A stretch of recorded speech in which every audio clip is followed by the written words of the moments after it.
받은 땅 곧 그들의 소유지 길앗으로 가니라. 하나님의 말씀입니다. 요즘 세상에는 신의를 지키기보다는 실력을 중요시하는 시대로 향하여 달려가고 있는 듯한 느낌을 받습니다. 30년 전만 해도, 제가 대학교를 졸업했을 때만 해도 평생 직장이라는 말이 미덕이었습니다. 그래서 평생을 직장에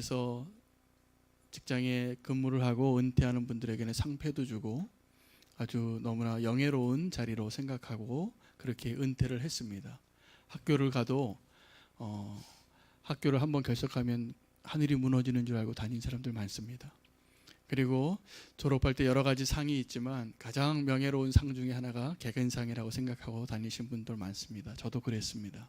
근데 요즘은 안 그렇습니다.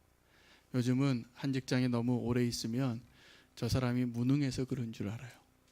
그래서 스펙을 자꾸 쌓아서 이 회사도 다녀보고 저 회사도 있어봤다고 얘기하고 그래야지 나중에 더 좋은 회사로 가는 그러한 시대가 되어버렸습니다. 오늘 이 본문 말씀 가지고 제가 함께 나누기 원하는 것은 함께 끝까지 가는 것이 축복입니다. 오늘 본문을 보시면 알겠지만 그 이스라엘 백성들이 애굽에서 나와서 광야에서 40년을 지내고 모세가 마지막을 거기까지 인도하고 여호수아가 약속의 땅을 이제 정복하는 그 일들이 여호수아서인데 오늘 세 지파의 이야기가 나옵니다. 오늘 세 지파 르벤, 갓, 므낫세 반지파입니다. 므낫세는 워낙 큰 지파였기 때문에 그들 중에서 반을 나눠서 이 세 지파가 요단강을 동쪽에서 서쪽으로 건너가야 되는데 요단강 동쪽에 자기의 땅을 먼저 찜했습니다. 그래서 그 땅을 모세에게 받았어요. 모세에게 받고 모세가 그들의 요구를 들어주죠. 들어주고 약속을 합니다. 너희가 이것을 원한다면 주겠는데 너희 아내와 너희 가축들은 여기에 남겨두고 이제 이 요단강을 건너서 정복하려고 할 때 너희가 앞장서라. 너희가 앞장서면 이것을 약속을 해주겠다. 그리고 그들이 놀랍게도 그 약속을 다 지킵니다. 그리고 이제 모세는 죽고 여호수아가 이 정복을 다 끝낸 다음에 이 세 지파 르벤, 갓, 므낫세 산지파에게 다시 돌려보내는 장면이에요. 저는 오늘 이 이야기가 오늘 우리 모두에게 주신 하나님의 메시지라고 믿습니다. 끝까지 함께하는 자의 축복을 누리길 원합니다. 제가 수요일마다 오늘 벌써 9번째네요. 복 있는 사람 시리즈 다 까먹으셨겠지만 그래도 매주 제가 이렇게 사는 것이 복입니다라고 말씀을 전하고 있거든요. 오늘은 끝까지 함께하는 자로 남는 것이 축복입니다입니다. 우리가 신앙생활을 하기 위해서 믿음의 삶에 있어서 끝까지 함께하는 것이 축복입니다. 지금 한번 돌아보십시오. 나와 지금 함께하는 자가 있는가? 나와 지금 함께하는 자가 있으면 축복이에요. 그리고요, 우리가 믿음 생활을 할 때 교회는 함께하는 자가 되어야 한다는 것을 가리키는 믿음의 장입니다. 그리고 우리는 하나님과 함께해야 되고 성도들과 함께해야 되고 그 공동체 안에서 교회와 가정과 그 공동체 안에서 함께하는 것이 정말 축복이고 그것을 떠나는 것이 위험한 길로 들어가는 것입니다. 압살롬이 아버지를 배반하죠. 그리고 왕자를 뺐습니다. 그리고 왕이 되었는데 그 아버지와 전쟁하는 가운데 마지막에 자기가 짧은 기간 그 이스라엘을 전체 통치하면서 자기가 묘비를 미리 만들어요. 왜냐하면 자기가 자기 이름을 이어줄 자식이 없었더라라고 이렇게 기록을 합니다. 그는 혼자였던 것입니다. 혼자였던 것입니다. 주변에 사람이 많았지만 정말로 자기와 마음을 함께할 수 있는 공동체가 없었다는 것입니다. 이런 마음이 혹시 드신 적이 있으십니까? 나만 혼자 남은 것 같은, 왕따를 당한 것 같은. 엘리야가 그 바알의 선지자들 450명과 싸우고 승리하고 나서 그 위대한 승리를 하고 나서 이 감정에 휩싸였습니다. 그래서 하나님께 부르짖어요. 하나님, 나 이제 됐습니다. 나 여기까지만 하고 이제 그만하겠습니다. 내 생명을 거둬가 주세요. 내 선조들과 다른 사람들과 내가 특별하지 않습니다. 나 죽고 싶어요. 이렇게 얘기할 때 하나님이 그 엘리야를 위로하시면서 이 말씀을 하셔요. 아직까지 바알에게 무릎 꿇지 아니한 7천 명을 내가 남겨놓았다. 이야기가 무슨 얘기냐 하면, 여러분, 우리가 믿음의 길을 가려고 할 때, 믿음의 길을 갈 때 나 혼자 남은 것 같고 내가 외롭고 그래 보여도 내게 보이지 않는, 누군가 지금 보이지 않는 곳에서 바알에게 무릎 꿇지 않고 있는 성도가 분명히 있다는 것을 기억하셔야 합니다. 그게 믿어지십니까? 그것을 알아야지 우리가 끝까지 함께 그 길을 갈 수 있습니다. 오늘 사실 이 르우벤, 갓, 므낫세 지파는 공동체를 흔드는 위기를 가져온 사람들이에요. 이제 약속의 땅을 정복해야 되는데, 아직 목적지에 다 가지 않았는데 먼저 좋은 것을 보고 달라고 한 겁니다. 자, 이런 사람들 보면 속상합니다. 그리고 그런 사람들 때문에 공동체가 와야 될 수 있습니다. 지금 그런 위기에 있을 때 모세의 위대한 리더십을 저는 보게 되는 것 같아요. 그 사람들을 품어줍니다. 아마 바울 같았으면 잘랐을 것 같아요. 너희랑 이제 끝이야 라고 하고 끝났을 텐데, 이 모세는 그 사람들을 품어줘요. 좋다.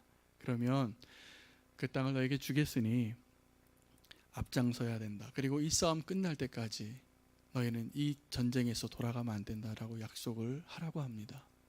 네, 이 사람들이 먼저 좋은 것을 택하고 공동체가 다 무너질 뻔했던 이 이스라엘 백성의 목적지는 가나안이었거든요. 그 가나안으로 돌아가서 그들을 멸하고 그 땅을 차지하라는 것이 하나님의 계획이었는데, 중도 포기한 자가 더 좋은 것 따라서, 바울의 표현으로 하면 세상을 따라서 먼저 간 사람이에요. 이 사람들이 먼저 약속의 땅 목적지에 돌아가기 전에 중도에 포기한 사람들이죠.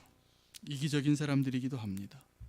그런데 놀랍게 그 이기적이었던 사람들이 어떻게 끝까지 약속을 지켰을까요? 저는 그게 놀랍습니다. 이 사람들은 먼저 좋은 것을 택해서, 여러분 그렇지 않습니까? 화장실에 들어갈 때하고 나올 때 사람이 달라집니다. 내가 막 아쉬워서 급할 때랑 이제 내가 모든 문제를 해결하면 벌써 어깨에 팔짱 끼고 모든 일을 대하는 게 사람의 모습이더라고요. 이 너무나 인간적인 모습이었던 이 세 지파가 끝까지 신의를 지키고 끝까지 마지막까지 그 싸움을 다하고 돌아갑니다. 축복하며 돌아가고, 오늘 말씀에 의하면 많은 재물을 가지고 돌아가요. 하나님께서 축복하신 겁니다. 그리고 마지막에 그들에게 이러이러하니 너희가 하나님을 떠나지 말고 전심으로 다해 하나님을 예배하고 믿음의 공동체를 세우라라고 말하고 돌려보내는 것입니다. 아름다운 이야기이죠. 여러분, 우리는 그렇게 신의를 잘 지키고 있는가 한번 돌아봐야 합니다. 내가 약속한 것, 내가 다른 사람에게 믿을 만한 사람으로 보여지는 것, 이것은 어떠한 예배보다 중요하다고 저는 생각합니다. 나의 이기심과 나의 연약함 때문에 상대방이 나를 믿지 못할 만한 사람으로 살아가는 그리스도인들 많이 봤습니다. 그래서 하나님이 영광을 못 받으시고, 그것까지도 괜찮은데 그런 사람들이 주님을 떠나더라고요. 교회를 떠나더라고요. 우리는 오늘 내가 서 있는 그곳에서 신의를 지키고 이 사회를 신용사회로 만드는데 가장 이바지하는 그 한 사람 되시기를 원합니다. 신용사회라는 단어를 들어보셨을 겁니다. 후진국에 가면 갈수록 그 사회 전반적으로 신용이라는 게 없습니다. 신뢰라는 게 없습니다. 그래서 뭐 하나 관공서에 가서 뭐 하나 허가 받으려고 그러면 도장 그 6개, 9개 찍어야지 하나 나와요. 그리고 그 하나 올라갈 때마다 담배 한 가게라도 줘야지 올라가고 그렇습니다. 신용사회가 아닌 것이죠. 정말 신용사회는 어떤 사회냐면, 기차를 탔는데 기차표를 사고 탔는데 누가 이 검침원이 그 자리에 앉은 사람이 그 사람이 맞는지 보질 않는 거예요. 믿으니까. 시험을 보는데 감독하는 선생님이 없이 그냥 보게 하는 거예요. 이런 것을 신용사회라고 해요. 그런 신용사회를 만드는 사명은 우리 그리스도인에게 달려 있습니다. 우리가 어떻게 이 사회에 정말 믿을 만한 사람으로 사는가. 오늘 르우벤, 갓, 므낫세 반지파가 그 본보기를 보여준 겁니다. 먼저 땅을 차지했잖아요. 전쟁도 하지 않고 우리는 땅을 이미 받았는데 모세한테. 그 다음에 지도자가 바뀌어서 여호수아 앞에서 그 앞장서서 싸우지 않고도 그냥 그 전쟁에서 피하고 다 돌아가도 우린 땅이 있으니까 좋다. 그리고 돌아갈 수 있는데 그들이 끝까지 신의를 지켰다는 것입니다. 저는 이 아름다운 모습을 우리 가운데 찾기를 원합니다. 사람들이 참 잘 변하거든요. 그리고 신의를 지키는 것이 참 생각보다 말은 쉬운데 신의를 지키는 것이 쉽지 않습니다. 우리는 신의를 지키지 않으면 더 잘 살 수 있는 기회를 너무나 많이 경험하고 있기 때문에 그렇습니다. 어떤 중소기업 운영하시는 성도님이 얼마 전에 저에게 지나가는 말로 그렇게 얘기를 해요. 요즘 취직하기가 어렵다 그러는데 구직이 더 어렵답니다. 중소기업에서는 막 사람을 잘해주고 그래도 돈 10만 원만 더 줘도 다른 회사 간대요. 월급에. 그리고 여러분 우리가 그 마트에 가서 물건 살 때 마트에서 가격 보고 10원이라도 싼 데서 사지 않으세요? 그렇죠. 우리는 지금 내 실리를 위해서 어떠한 신이나 어떠한 내가 원래 가져야 될 그런 관계의 중요성들은 별로 가치가 없는 시대에 살아가고 있는 것 같아요. 그렇기 때문에 우리가 만약에 정말 신의를 지키고 끝까지 함께하는 일 가운데 우리가 믿음으로 서 있다면 하나님께서 그 사람을 오늘 르벤 갓 므낫세의 집파와 같이 축복하시고 우리가 그 기쁨을 누리게 될 것이라 저는 믿습니다. 요즘 새벽 기도의 말씀을 본문 가운데 이사야서 38장 39장에 히스기야 왕 이야기를 며칠째 계속 전하고 있어요. 제가 그 새벽 기도의 그 말씀을 전하다가 그 히스기야 왕이 변질되어지는 거 보면서 제가 마음이 아프더라고요. 제가 너무 마음이 아파서 오늘 아침에 그 새벽에 그 말씀 전했던 것 같아요.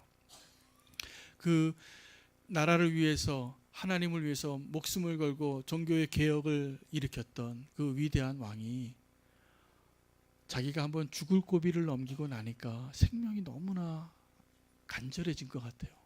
그래서 그 사람이 연약해졌어요. 그때 그 변질한 그 첫 번째 그 변질하는 그 과정에서 첫 걸음했을 때 하나님이 이사야를 보내서 이 히스기야 왕에게 경고하셨거든요. 이렇게 하면 안 된다. 이렇게 아주 작은 실수예요. 사실은 자랑 한번 한 건데 보여주고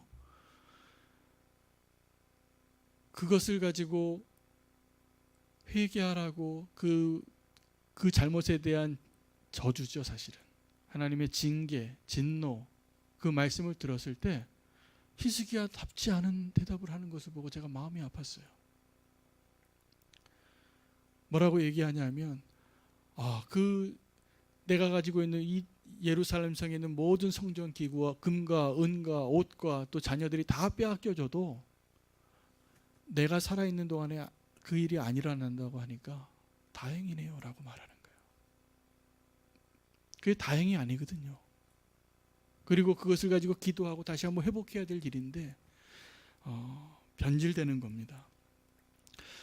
오늘 우리가 그 신뢰를 쌓을 수 있는 사람, 우리가 끝까지 함께 갈 수 있는 사람이 되는 길은 나를 믿지 않는 겁니다.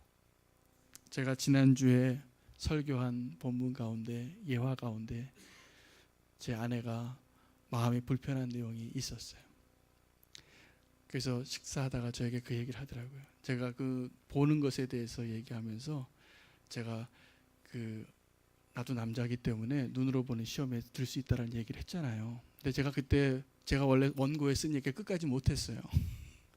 원래 얘기는 뭐냐면 한 번 그런 것에 시선을 뺏기는 거는 본능적으로 하나님 그렇게 만드신 거고 2번 보는 거는 내가 죄 짓는 거다예요. 처음 이렇게 지나가게 내 눈을 사로잡는 건 어쩔 수 없을 것 같아요. 그러나 내가 만약 이걸 다시 쳐다본다면 그것은 내 마음 안에 죄 짓는 겁니다. 그 얘기를 하려고 했는데 제가 오늘 얘기 한 번 더 하기로 작정했습니다. 왜냐하면 말씀을 전하는 자나 또 오늘 말씀 듣고 주님 앞에 믿음으로 서려고 하는 자가 이걸 기억하여야 하시기 때문에 그렇습니다. 내가 선자로 생각하면 무너집니다. 내가 끝까지 가려고 하면 내 모습 있는 그대로 내 연약함 말할 수 있고 고백할 수 있고 믿음으로 끝까지 살 수 있어야 합니다. 안 그러면 우리는 다 연약한 존재들이기 때문에 그렇습니다. 끝까지 그 신의를 지키고 가는 길은 날마다 자기를 부인하는 길밖에 없어요. 안 그러면 우리는 잘못된 선택을 분명히 할 것입니다. 하나님께 묻고 가야 합니다. 제가 말씀을 전하면서 그런 척하고 나는 전혀 이 세상의 다른 남자들과 전혀 다른 존재인 척하고 말할 수도 있겠죠. 그런데 정말 그럴까요? 입니다. 그렇지 않습니다. 우리가 다 연약한 죄인인데 그것에 대해서 내가 고백하고 차라리 하나님 앞에 날마다 새롭게 믿음의 길을 끝까지 가는 게 낫지. 그런 척하고 나중에 내 속으로 썩고 변질되어진 마음 가지고 하나님 앞에 서는 것은 더 두려운 일입니다. 하나님 앞에 끝까지 믿음으로 설 수 있는 저와 여러분 되기를 원합니다.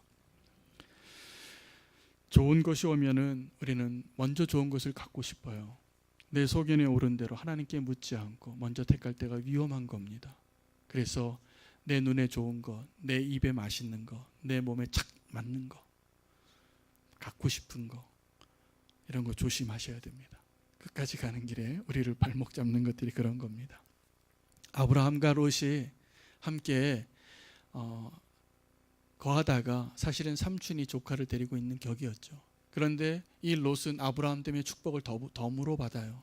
그래서 둘 다 재산이 많아져서 그 가축이 너무나 많아지고 함께 한 우물에서 먹을 수가 없게 된 겁니다. 집이 비좁아진 겁니다.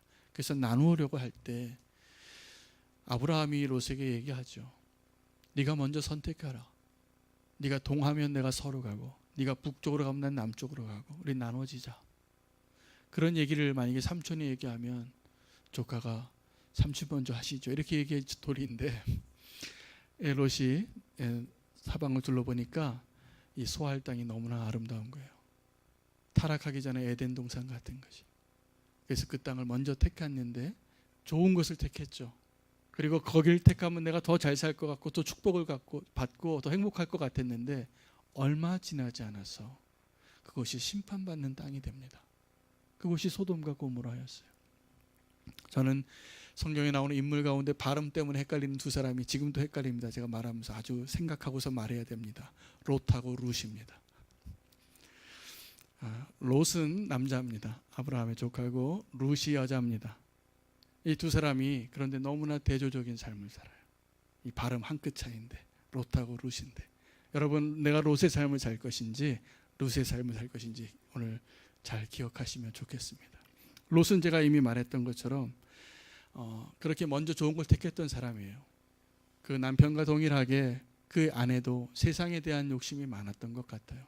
그래서 마지막에 그 소할 땅에 하나님께서 불을 내리셔서 심판을 그 소돔과 고모라 땅에 임하게 했을 때 그들에게 피할 땅을 줍니다. 그 소알이라는 것이 조그만 땅이죠. 그런데 아브라함을 생각해서 그 길을 더 조금 심판을 조금 더 늦추고 빨리 너희가 피해야지 내가 불을 쏟아부어 이렇게 생각하고 있을 때 천천히 가는 거예요. 지체하는 거예요.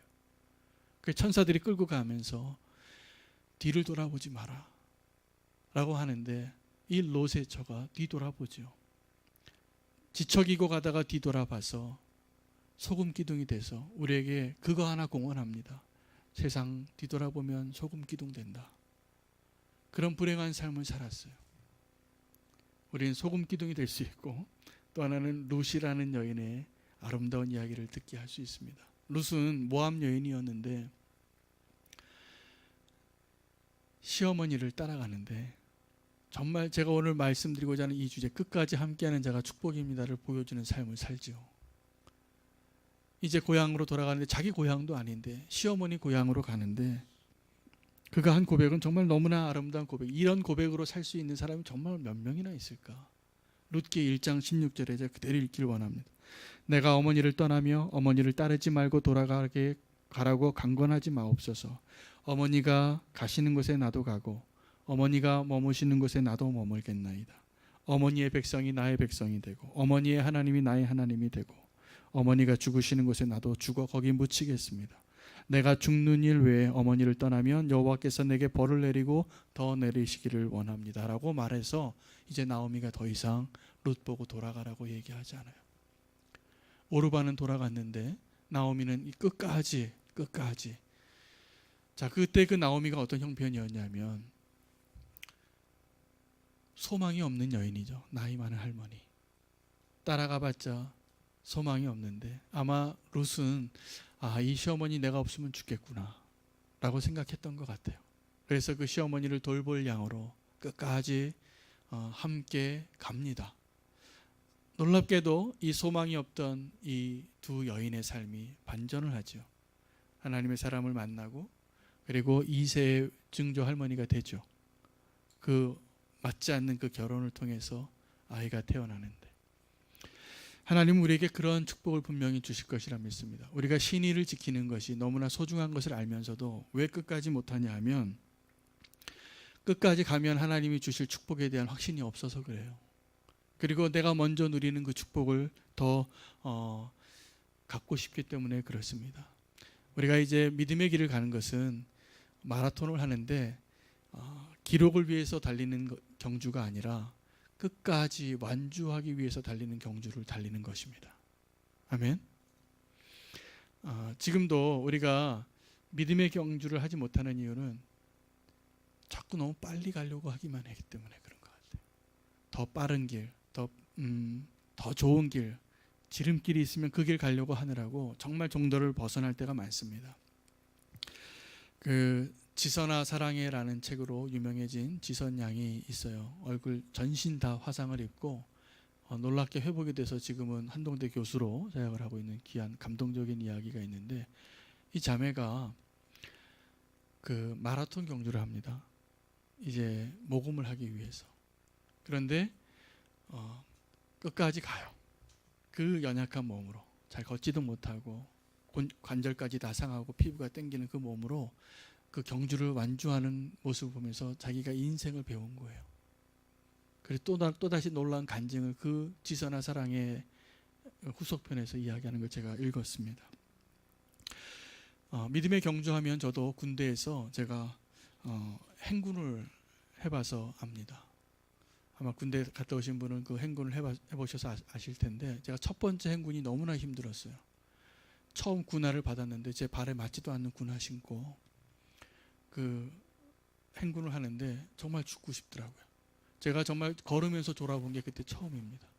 그 여럿이 가니까 제가 갈 수 있겠더라고요. 다른 사람들도 가고 있으니까 내가 여기서 중도 중도 하차할 수 없으니까 끝까지 그냥 가는 거예요. 내 발이 아니에요. 그냥 막 가는 거예요. 나중에 물집이 다 터지고 그런 완주를 했는데 그리고 나서 그 다음에 이제 내가 계급이 올라서 그 코스를 다시 하는데 훨씬 수월하더라고요. 군화도 잘 맞고. 그런데 새로운 이제 신병이 제가 군대를 좀 늦게 갔는데 훨씬 젊은 후임병이 유도도 몇 단이에요. 그래서 막 덩치도 저보다 훨씬 커요. 체력도 좋고. 근데 아직 나이가 어려서 그런지 끝까지 못 가겠다는 거예요. 정말 포기하겠다는 거예요. 그래서 제가 발로 찼습니다. 발로 차면서 막 끌고 때려주고 막 이렇게 하면서 같이 완주를 했던 기억이 나요. 근데 하나님께서 우리에게 함께 끝까지 가라고 할 때 저처럼 하지 않습니다. 저처럼 하지 않고 기다려주고 우리를 다시 한번 소생시켜주고 그 길을 가게 하시는 분이 하나님이십니다. 너무 찬양할 일입니다. 여태까지 하나님께서 우리를 그렇게 기다려 주셨어요. 우리는 힘이 들어서 중도 포기를 하는데 믿음의 길을 중도 포기하지 말아야 할 이유에 대해서 말씀드리고 싶은 것입니다. 바울은 이 처음에 사역을 할 때는 열정적인 개척가였던 것 같아요. 그래서 첫 번째 사역을 할 때 마가가 중도 포기를 하거든요. 그러니까 다시는 마가를 안 보기로 결정한 것 같아요. 그래서 이 마가를 다시 데려가자고 하는 바나바와 바울이 싸워서 성령의 만장일치로 예루살렘 공의회가 내린 결정을 수행할 때 첫 번째 싸웁니다. 크게 싸웠어요. 그래서 바나바는 더 이상 이 교회의 역사에 나오지 않아요. 그 사도행전에 나오지 않아요. 사도행전은 바울 중심으로 쓰여졌기 때문에. 그런데 저는 그때 누가 더 잘한 선택이었을까 생각을 해봤어요. 저도 선교사였던 시절이 있는데 선교사였던 시절에는 바울이 이해가 됐는데 제가 나이를 조금 더 먹고 좀 목회를 하다 보니까 바나바가 잘한 것 같아요. 왜냐하면 바울이 나중에 마음을 바꿔요. 그 마가를 부릅니다. 마가를 부릅니다. 노년에 돼서 그때 내가 그 사람 포용하지 못하고 함께 가지 못한 걸 후회하는 것이죠. 여러분, 우리가 끝까지 함께 가기 위해서 필요한 게 뭐냐 하면 기다려주고 함께 하는 겁니다. 그것을 누구에게 배워야 하냐면 하나님에게로부터 배워야 합니다. 하나님이 아브라함과 하나님이 약속을 맺는 것이 창세기 12장 1절에 3절 말씀인데, 그때 아브라함과 맺은 언약이 뭐냐 하면 내가 이제 이 세상을 축복하고 세계 선교를 완성하는 것은 아브라함 너를 통해서 아니면 안 하겠다는 거예요. 조금 더 확대 해석하면 오늘 이 세계 선교의 완성은 교회가 아니면 어렵습니다. 우리 믿는 자가 아니면 그 일을 못 하시는 겁니다. 왜냐하면 그때 약속을 그렇게 해버리셨기 때문에 오직 너를 통하여 너의 후손으로 모든 민족이 복을 받게 하겠다라고 약속을 하셨는데, 이것은 제가 이전에도 한번 예를 들었던 것 같은데, 유치원이 아니라 초등학교 운동회 때 학부모님과 학생이 함께 달릴 때 다리를 묶습니다. 묶고선 달리는데 저기 한 50m만 앞에 있는 그 거리를 아버지가 달리면 10초면 달릴 것을 아이랑 달리려면, 특히 또 발을 맞춰서 가려면 1분이 걸리고 2분이 걸리는 거죠. 천천히 갈수록 이길 확률이 높습니다. 같이 하나 둘 이렇게 맞춰가면서 아이의 보폭에 맞춰야지만 쓰러지지 않고 달릴 수 있는데, 하나님께서 우리와 약속하시고 아브라함과 약속하시고 교회를 통하여 세계 선교를 완성하겠다고 하신 하나님의 계획은 하나님 스스로 그 속도로 맞추시겠다고 한 거예요. 우리가 교회가 함께 갈 때요, 만약에 우리 교회가 지금 광야에서 행군을 하고 있다면 누구의 속도에 맞춰야 될까요? 누구의 속도에 맞춰야지 함께 갈 수 있을까요?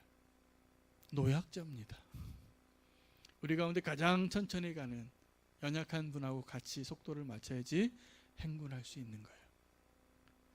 제가 보기에는 이렇게 안 보여도 제가 굉장히 성격이 급합니다.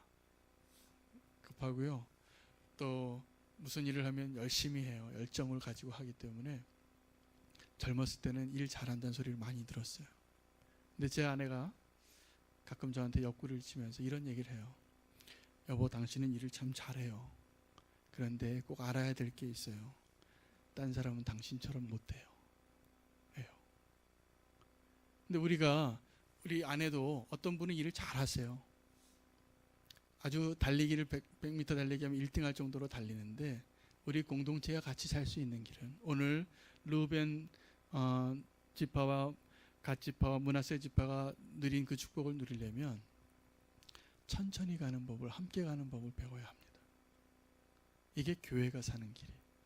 그런데 우리는 교회에 이제 막 앞으로 나가서 하는 것을 잘하는 데가 선교단체 같은데, 그 선교단체는 태생상 어떤 과업을 이루기 위해서 탄생된 조직이에요. 근데 교회는 안 그렇습니다. 교회는 이 공동체 안에 아주 다양하고 자연인들이 다 모여 있어요. 신앙의 차이도 아주 다양합니다. 어떤 성도님은 아주 믿음이 성숙하고 어떤 성도님은 아직 믿음이 부족해요. 그러면 어떻게 해야지 이 공동체가 함께 갈 수 있을까요? 당연히 믿음이 좋은 사람이 기다려줘야 됩니다. 당연히 믿음이 좋은 사람이 내 자유를 포기할 수 있어야 합니다. 내 권리를 포기할 수 있어야 합니다. 이것이 고린도 교회에게 바울이 말한 거예요. 내가 먹는 것으로 누군가가 시험이 든다면 내가 이제는 다시는 고기를 안 먹겠다라고까지 고백해요.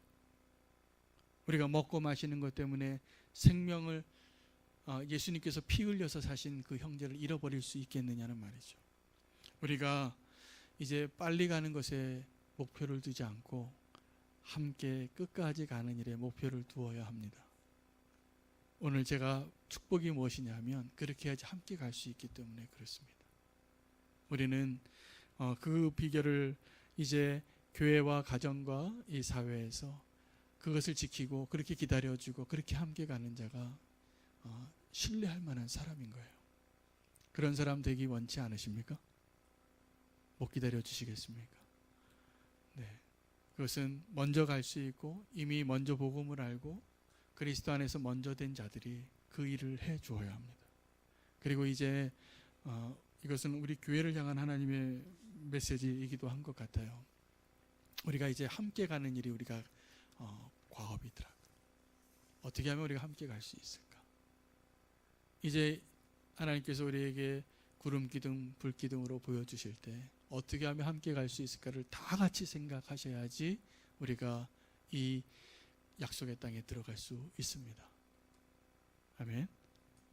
함께 끝까지 갔으면 좋겠습니다. 그것이 은혜이고 그것이 정말 행복한 겁니다. 내가 나의 것을 먼저 생각하면 루벤, 갓, 므낫세 지파는 끝까지 앞장서서 싸울 일이 없었어요. 그런데 먼저 그 땅을 받았지만 끝까지 그 정복한 싸움 마치고 마지막에 이제 땅을 다 정복한 다음에 지도 펴놓고 여호수아가 제비를 뽑거든요. 다 제비 뽑고 다른 사람 다 갖게 하고 이제 너희는 돌아가도 된다라고 축복하는 자리입니다. 우리가 하나님 앞에 섰을 때 우리가 먼저 구원받은 자로서 그러한 축복을 누릴 수 있어야 합니다. 안 그러면 예수님이 누누이 말씀하시고 경고하신 먼저 된 자가 나중되고 나중된 자가 먼저 될 것입니다. 우리가 신뢰를 지켜서 끝까지 함께 하나님의 영광 가운데 들어갈 수 있는 믿음의 공동체로 하나님이 세워주시기를 간구하면서 축복합니다. 기도하겠습니다. 주님 감사합니다. 오늘 우리가 어떠한 것이 복된 삶인지 오늘 므낫세, 갓, 루벤 지파를 통하여서 하나님이 말씀하여 주신 메시지를 우리가 붙잡습니다. 끝까지 우리가 그 믿음의 경주를 두려워서 힘들어서 포기하지 않게 해주시고 또 내가 어리석은 결정을 하여 내 이기적인 결정을 하여 공동체를 흐트러뜨리지 않게 해주시고 끝까지 믿음으로 하나 되어서 오늘 그 약속의 땅을 다 누리고 이제 하나님께서 목적하신 바를 온전히 이루신 그 날에 함께 축복받는 이스라엘 지파가 되기를 원합니다. 하나님 우리를 그렇게 아름다운 공동체로 불러주신 것 감사하고 끝까지 믿음으로 그 경주를 함께 할 수 있는 축복을 허락하여 주시옵소서. 하나님을 떠나지 않고 이 공동체를 떠나지 않고 그 가족을 떠나지 않고 온전히 함께하며 믿음으로 행군하기를 원합니다. 주님 우리를 이끌어 주시옵소서. 예수님의 이름으로 기도합니다. 아멘. 찬양 한 곡 더 하고